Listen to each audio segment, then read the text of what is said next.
Le processus politique et sécuritaire du Mali s'évalue depuis ce matin au Centre international de conférence de Bamako. Au peigne fin de la 4e réunion du groupe de soutien et de suivi de la situation dans notre pays, l'évolution du processus politique et de sécurisation, la situation humanitaire. Le président de la République par intérim, Dioncounda Traoré, a présidé la cérémonie d'ouverture. Et Sorid Ibrahima Keita était notre reporter.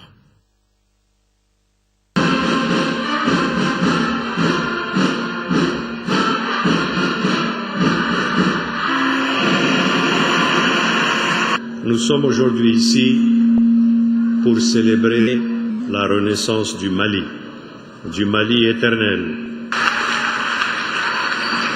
Je ne suis plus désormais seulement le président d'un pays en crise aiguë.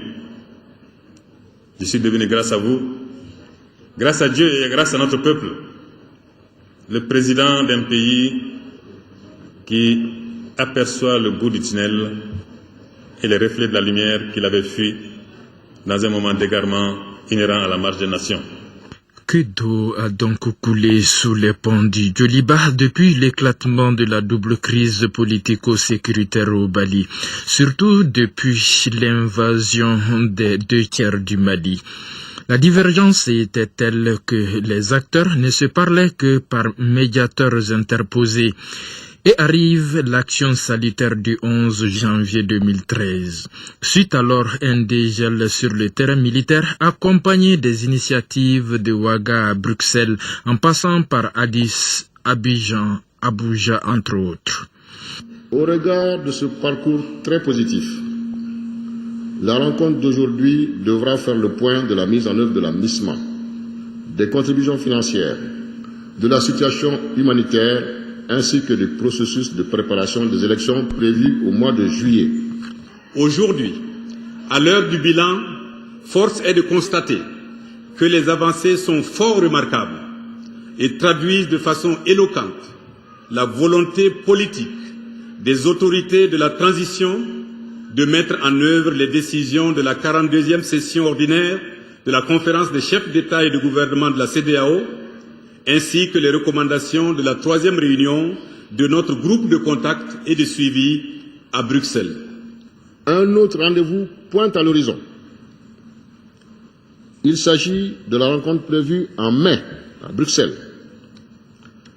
Elle devrait nous permettre de consacrer la sortie de crise et de jeter les bases d'un Mali nouveau, vivant en paix avec lui-même. Aujourd'hui, les terroristes sont certes à genoux, en débandade. Mais l'autre défi à relever reste la sécurisation des zones libérées.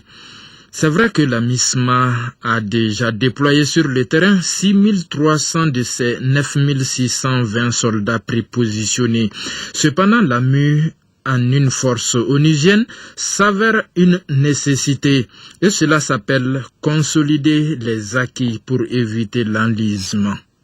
Dans ces conditions, nous devons donc, mesdames et messieurs, nous mobiliser autour du consensus général qui se dégage pour une transformation de la MISMA en une opération des Nations Unies munie d'un mandat robuste sous le chapitre 7 avec une force parallèle capable de mener une contre-offensive, de neutraliser et éliminer les poches de résistance et les regroupements des terroristes et extrémistes.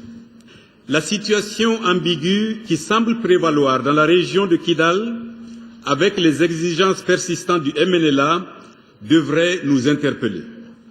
En sa 42e session ordinaire, la conférence des chefs d'État et de gouvernement de la CEDEAO a exigé le déploiement de l'armée nationale sur l'ensemble du pays, puis demandé